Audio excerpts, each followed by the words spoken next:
This program is brought to you by thepodcastfactory.com.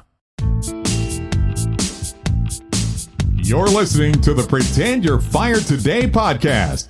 And now, here's your host, Lisa Rangel.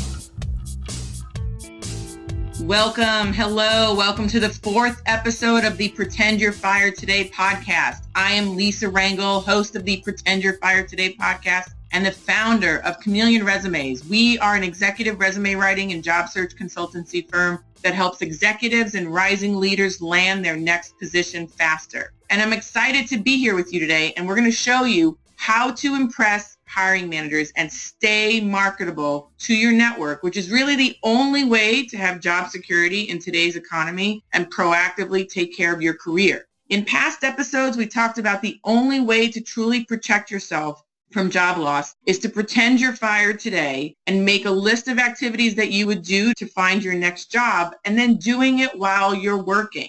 Always having this list in the works, having your resume ready, your network primed. This is the best path to always be working and not having gaps between employment.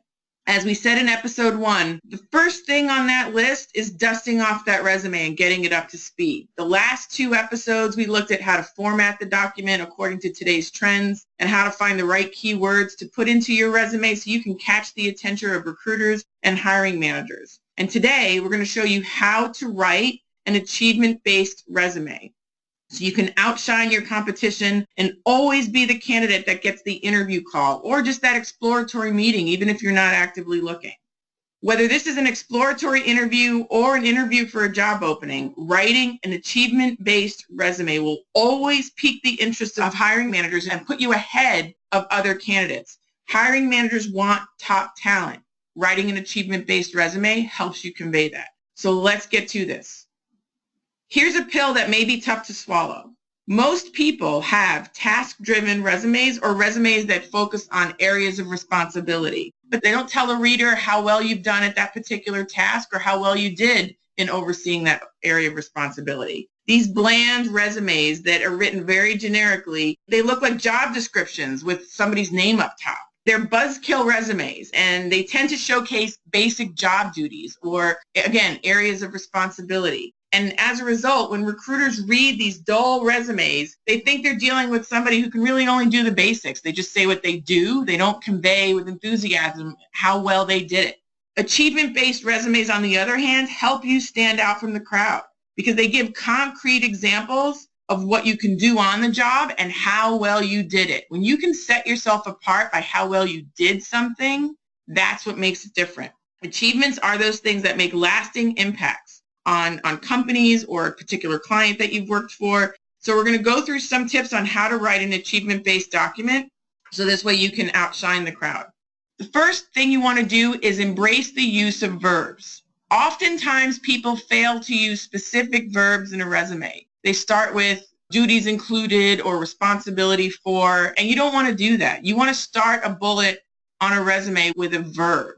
The verb itself leads to a very basic depiction of what you started to do on that particular task on the job. Anyone can say that they're responsible for accounting, but what did you do in overseeing that accounting department or that finance department? What results did you bring? You need to say what you did in the job. Consider using verbs that stand out, such as spearheaded or streamlined. If you led an initiative, challenge yourself to use a word other than led. Go to the thesaurus, see what else suits your situation. If you download our resume cheat sheet at resumecheatsheet.com, you will get examples of verbs used in a resume to convey a more active, driven impression. Next, you want to make sure that you are highlighting your accomplishments and you're not shying away from them. Many people don't give themselves enough credit because they think highlighting your achievements that you're sounding conceited or you're bragging. People think they're bragging when they're talking about their accomplishments. And I'm not saying that you should go around saying you're the best marketing director in the world. No, I'm not saying that you do that. What I am suggesting, though, is if you increased your company's closable leads by 32%, that resulted in $4.7 million in additional revenue from a marketing campaign you designed, will say exactly that. When you speak in facts, you're not bragging. You're simply stating facts. The truth is that a resume doesn't require humility. It requires measurable facts. In fact, recruiters want you to tell them why you're the right fit for the job, and writing out your achievements on how you did particular tasks and areas of responsibility and indicating how well you did it is the best way to do this and outshine your competition. Make sure you highlight your accomplishments in your resume. I can't emphasize this enough. You can always start by taking a look at awards and recognitions that you received while on the job and what's the story behind it. List off any other achievements that you have, but maybe you didn't get public recognition for, but you know it made a difference in the job. You know it made a difference with other departments or with clients or with coworkers. From there, you can start narrowing down the best choices of the achievements to include on your resume, and then that can help you dictate what your bullets will be. Next, you want to show them results. So it's not a matter of just saying you oversaw this particular area or you did this particular task, but then you want to show that you produced results. How well did you do that particular task, or how well did you oversee that area of responsibility? You can do this in several ways, and you want to include examples. Make note of this. You want to include examples of how you saved the company money, how you made the company money, how you increased productivity, how you contributed to the culture of the organization. These are ways that you can depict your achievements and how you made a difference in your area. Nobody has a job anymore out of charity, right? You need to show how well you've been doing at your job. That's the essence here. You want to make sure that you're not using lengthy stories or these really long, dense paragraphs on your resume. Save that for the interview. You want to keep what you're describing on your resume in simple bullet points, no more than a line or two where you're outlining this achievement. And we talk about writing concisely in episode 2, and you're going to be able to see some examples of writing concisely on a resume when you go to resumecheatsheet.com and download that sample that I have for you there. So you'll see the examples of keeping your achievement to a 1 or 2 line bullet. Next, when you're writing your results, you want to be sure to add numbers. Use quantitative examples wherever possible. And this will help paint a very clear picture for the person reading your resume. One key question to ask yourself for yielding results is when you say you've done something well, ask yourself by how much? What did that good job look like? What was it before and what was it after? Numbers don't always have to mean money. Numbers can also mean the amount of people in your department, the amount of people that you hired, what you increased membership from and to. It can also mean growth, percentage growth, decreasing in costs. These are different ways that you can highlight your achievements. Ask yourself again, by how much? What did that good job look like? What did that success look like? And write your story around that. Granted, you might not be able to get your hands on sales reports, or it just may not be good judgment to use confidential information. Obviously, don't use anything that you shouldn't. But you want to make sure that without giving away confidential or proprietary information, you want to show that you're doing good work. So that's the key. Track your progress, and that's the progress and achievement you want to outline on your resume.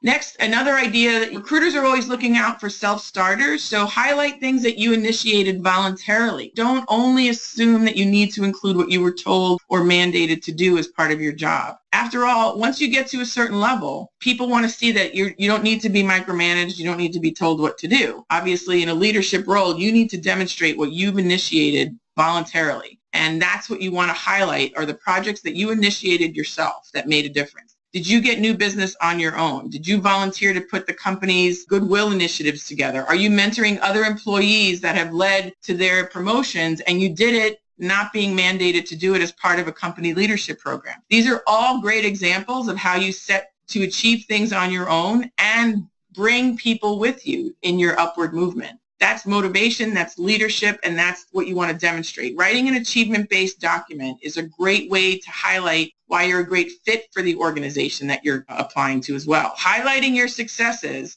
give the recruiter and the hiring manager exactly what they're looking for right off the bat. So when you go to resumecheatsheet.com and you download that sample, you're also going to be offered a free video training as well to accompany that cheat sheet. And there's going to be examples of how you can do that. Additional examples, about 4 or 5 other live resume examples that will be verbally discussed and help you walk through this process. The key to achievement writing is to catalog an achievement each day. You can't do it all at once. Doing a little bit of this process every day and each week so your documents are ready and so you're on top of your network before you need it is paramount to this whole pretend you're fired today concept and being ready. This is the work that reminds you that you don't want to do it when you need it. You want to do it now when you don't need it right away and you have access to all your information. So bravo to you for listening to this podcast and working on your document before you need it. And if you're currently not working, I don't want you to worry. You now know what you need to do, and you can still today start to make your resume stronger.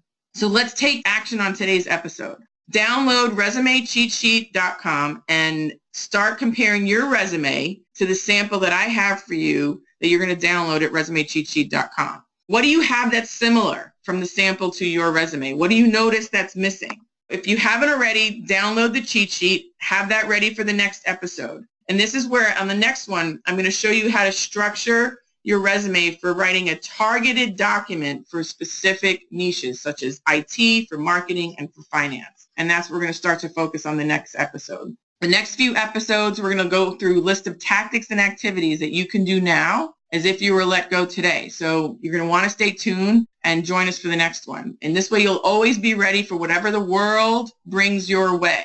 My friend saved me with her priceless advice of pretend you're fired today and I'm paying it forward with you. And I ask you to pay this sentiment forward and share this information with as many executives and rising professionals who you feel would benefit from this advice of building it before you need it.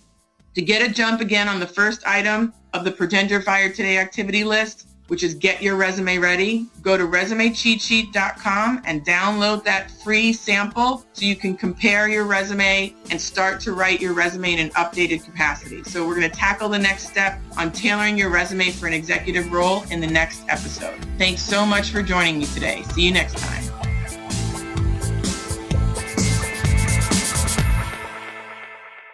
This is the podcastfactory.com.